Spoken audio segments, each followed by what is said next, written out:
I'm here to talk about my real money portfolio that is now a mostly dividend stock portfolio and is paying me almost $6,000 a year in dividend income, which comes out to be about $500 a month. And channel is a little bit different than other YouTube channels you might see. I'm actually sharing my real investing journey, what I'm doing with my own money, my real portfolio. And so this is a portfolio of stocks that I actually own, and I'm just going to share a look at my actual brokerage right now. You can see current value $153,846. We're up $26,600 year to date for up 23%. We're doing a little better, but the stocks I owned and the market has pulled back, so I'll talk about kind of why I've actually switched from growth and tech and cloud stocks into these dividend stocks right now. I'll talk about that as I'm covering the stocks and the dividends in the portfolio. But this is my real portfolio, and you can see it right here. Here are the stocks. So take a screenshot if you want, but I'm going to cover each of them in this portfolio part right here. I'm using Simply Safe Dividends right here because I really like this tracker. It does an amazing job of showing the dividend income, the annual income, the dividend yield, and then different ratings on all the stocks. So I'm going to walk through every stock, and I'm going to talk about why I've switched from growth style stocks to more stable dividend payers. All right, first up, the balance. This will be a little bit off from what you just saw in my brokerage just because I put these values in here. So the brokerage is like the real actual value. This is going to be off by a few $100s, but the point is all the same. The annual income, $5,878 from dividends. That is a 3.78% dividend yield. And then they give a safety rating. This might be a little bit small, and this is kind of risky. I have 61% are borderline safe dividends, meaning the metrics that Simply Safe Dividend looks at, like dividend payout ratio, free cash flow payout ratio, the level of debt that these companies have. I actually own some stocks that are considered borderline with them, and generally I want to own safe or very safe stocks. The thing is I think that several of the companies that are marked borderline, and I'll talk to them, I'm comfortable with owning them personally, and I think there's a lot of negativity around them that has created what I think are undervalued opportunities in their stocks, and I'll talk about why in just a second, where I can't find a lot of great opportunities in the market right now because I think a lot of the market is actually overvalued.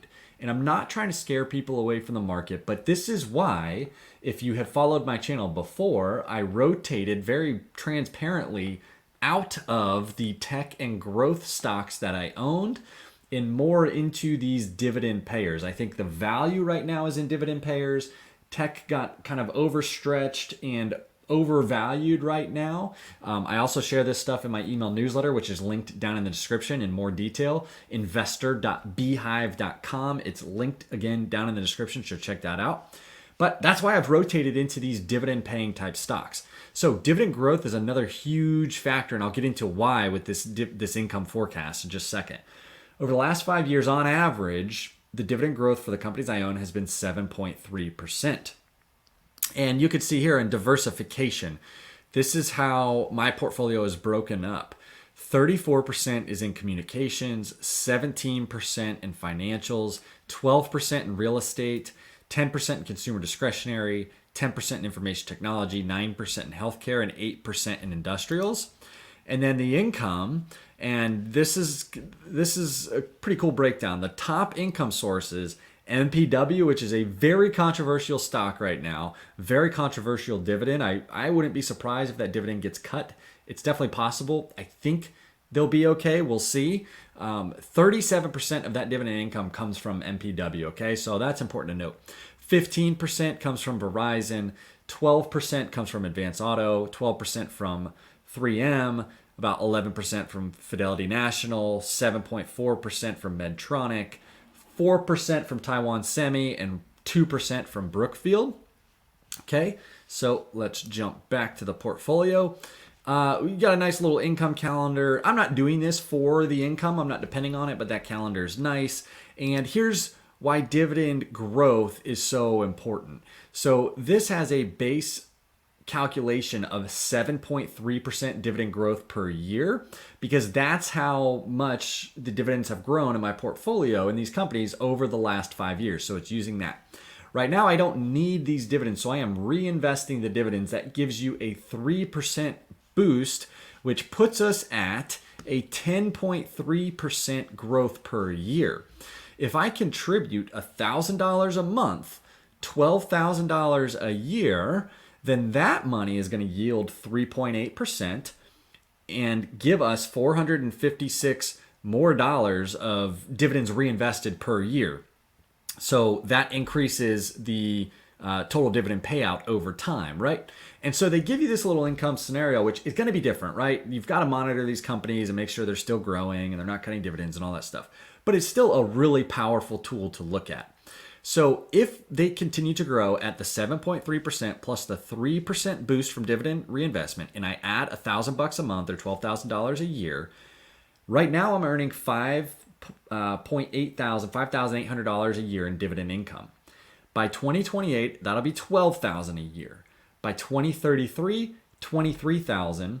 By 2038, $40,000. And by 2043, $68,000 a year just in dividend income alone.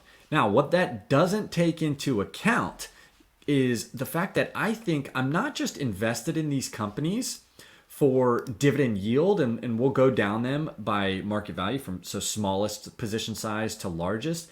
I'm invested in these companies because I do like their dividend yields. I also think there's some dividend growth in there, but I think they're undervalued companies right now. And so we have the chance for this PE ratio, for example, of 3M, PE ratio of 12.7, it is below its 5-year average. So if we go into 3M, you can see the 5-year average PE ratio is 18.3. So right now, the PE ratio is 12.7. So if the PE ratio actually expands back up to say 13, 14, 15, or even 16, still under its 5-year average, and we get a little bit of earnings growth and we get that dividend, well, then you have what's called capital appreciation, where the share price goes up and you get your dividends over time. And so that's what can make this a very powerful portfolio. And as we go through the portfolio, that's why I'm invested in these companies, and I've changed my investment style and in the way that I'm investing and going for these undervalued dividend companies. 3M is just so hated right now. There's a lot of litigation out there. There's the earplug litigation that they're going through. There's some environmental stuff. I'm not here to comment on whether who's right and wrong or whether those things are justified. What I think has happened is that 3M has already been hurt and hit with the negativity from those things. And so a lot of that is built into the stock price. Okay. So anyways, 3M, $12,500. It looks undervalued. The dividend is 61% above its 5-year average, 5.44% dividend yield, a 60 dividend safety rating. So it's borderline, 5% dividend growth over the last 5 years. And they have grown their dividend for 64 years straight. Pretty incredible.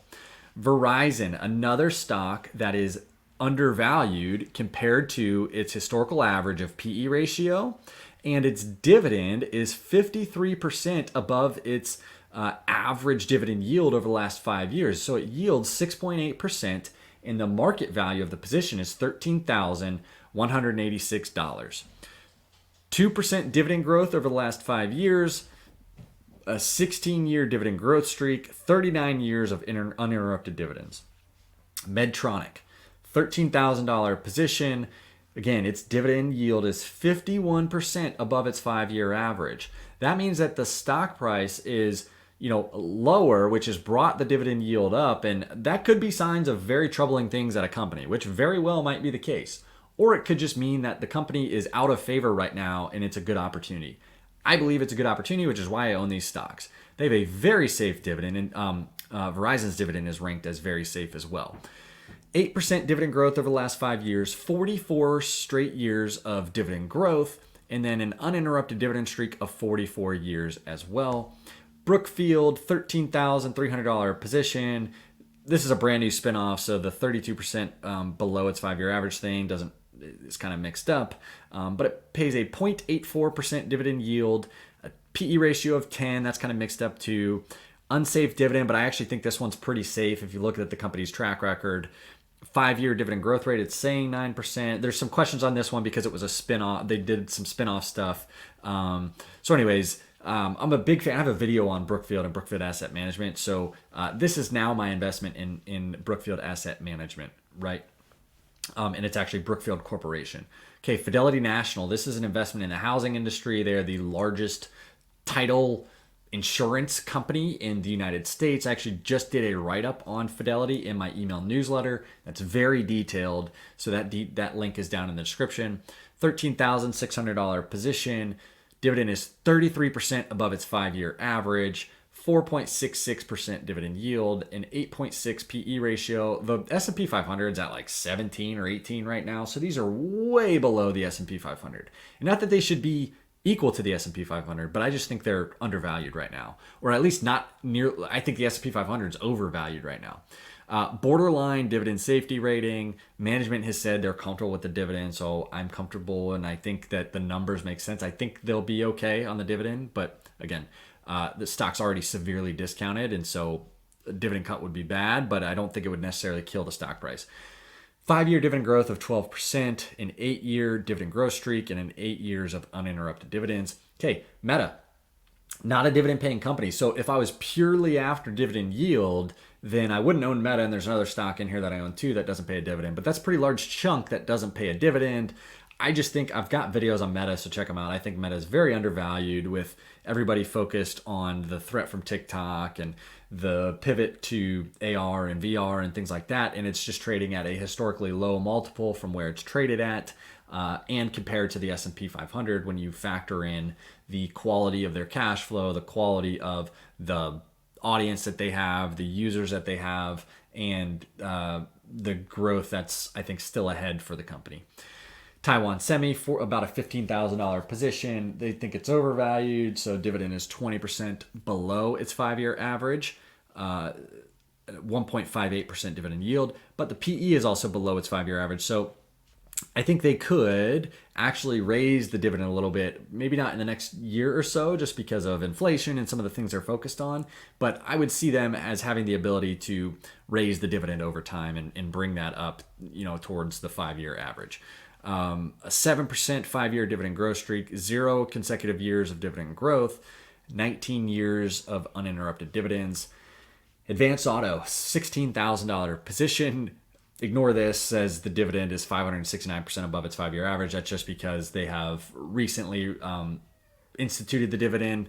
4.37% dividend yield, 12.6 PE ratio is what they're showing. I feel like their PE is a little bit higher than that.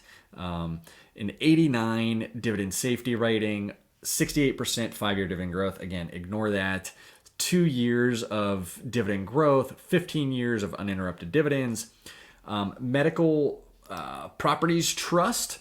Real quick background on this company. And this is from Simply Safe Dividends. I'm a paying subscriber to their service, but it's formed in 2003. They've grown via acquisitions to become one of the largest owners of hospitals with over 400 facilities. The REIT's properties are primarily leased or mortgaged by hospital operating companies. So they have the land, and then operating companies come in and lease or mortgage the properties from them, right? And the thing I like about this is hospitals have really seen some struggles through the pandemic and things like that, through less procedures and lower revenue and more expenses and things like that. So it's been tough for hospitals, but they're not retail stores that are gonna go away. Even if their tenants or the operators go into some type of bankruptcy or something, the hospitals that they own are in communities where they're going to need a hospital there, right? So, theoretically, a new operator comes in, they resume the lease or something like that, or work something out with MPW, and they either get some of that money back or get a new tenant that starts paying rent or something like that. So I actually think that they're relatively safe in a recessionary type environment. Not totally safe, obviously, but it's not like they're just shopping stores that everyone's going to stop going to. Like in a normal time, people need to go take care of their health, right? So from that standpoint, I like the model, but they're still having issues with one of their tenants. So the third largest tenant may not pay rent this year, increasing pressure on the dividend. So they released their earnings and gave cash flow guidance that missed consensus estimates by about 10%. MPW's third largest tenant, accounting for 11.5% of revenue last quarter, drove the miss as the healthcare services provider pursues aggressive cost-cutting measures.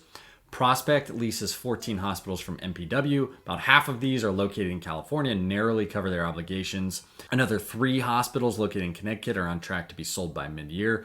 Trouble is that there are 4 Pennsylvania hospitals, which drag the company's overall EBITDA rent coverage into the red. MPW's only major operator in this position. Prospect's management is working to return these facilities to profitability in the next 12 to 18 months. All right, and this is what it comes down to. They said on the call that they're going to provide Prospect some alternatives to manage its cash flows across the quarters, likely in the form of rent concessions. Nothing's been finalized, but they did say on the earnings call that Prospect paid very little of its rent due in January or February. I don't know. Did they pay any? Who knows? But they came out with some new guidance, and this is what their guidance says, and it assumes, they say, is the worst case scenario, which is no rent collected from Prospect, though they said that that's not necessarily what they're expecting, but that they just wanted to plan for a worst case scenario. We'll see how it all turns out. But anyways, this is what happens. At the low end of their cash flow guidance assumes a worst case scenario in which no rent or interest is collected from Prospect. This would result in a payout ratio of 90%, up from about 80% in 2022.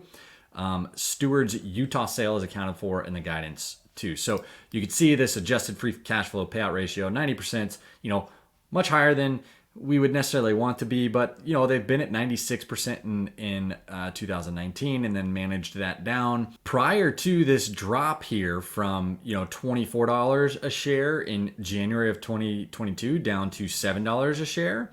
If you look at it since 2006, which is before the great financial crisis, leading into the pandemic, the stock returned 9% per year when you include dividends, right? And that was before the great financial crisis. So if you go down and say, you were a buyer after, not even at the bottom, but just after, and you bought the stock in 2009 and held it until, January 2020, you were up 15% per year. So it's not like this company was just started in the last couple of years. Now, again, they have been operating in a better interest rate environment for acquiring companies and stuff like that, and using leverage, but I think that they can manage through this, and I think that we are going to see hospitals rebound a little bit. And again, so I just basically think like the negatives are built in at this point. All right, we spent way too long on MPW, but I just wanted to highlight the risks there. The last company in the portfolio is the Google machine, right? It's the largest position, $24,000. So between Google and Facebook, I've got about $40,000 that's not in dividend paying stocks at all. I just think these are two beasts. I think they were not focused on expenses at all and just hired too many people and then saw some struggling growth or whatever. I think they're cutting some of that out. They're going to get smarter about their expenses. And I think that in a recessionary type environment, Google and Meta, the bigger platforms, and that's what you notice is a lot of these businesses are, market leaders or have moats around the business. I think this is the time to own larger businesses that have barriers to entry and moats, and it's tougher for, maybe they've been threatened by startups or something like that. Well, a lot of that is going away as companies just can't, blindly spend money on growth. And I think the future right now, the best returns I can see for myself, for what I think, are in cash flow producing companies, dividend payers, undervalued companies, and companies that are just really established and already own, large pieces of the markets and are going to be very tough to disrupt, but that have some negative things around them that I think are going to get worked out. 3M, MPW, Fidelity National. If you made it to the end, I appreciate you watching so much. The way you can support me is by liking the video. That helps more people find these videos. It tells YouTube, hey, people, I enjoyed this video and more people should see it. And then subscribing to the channel to help us grow so more people find us. And if you want more, I write my email newsletter. The link is down in the description. Thanks, everybody. Have a great day.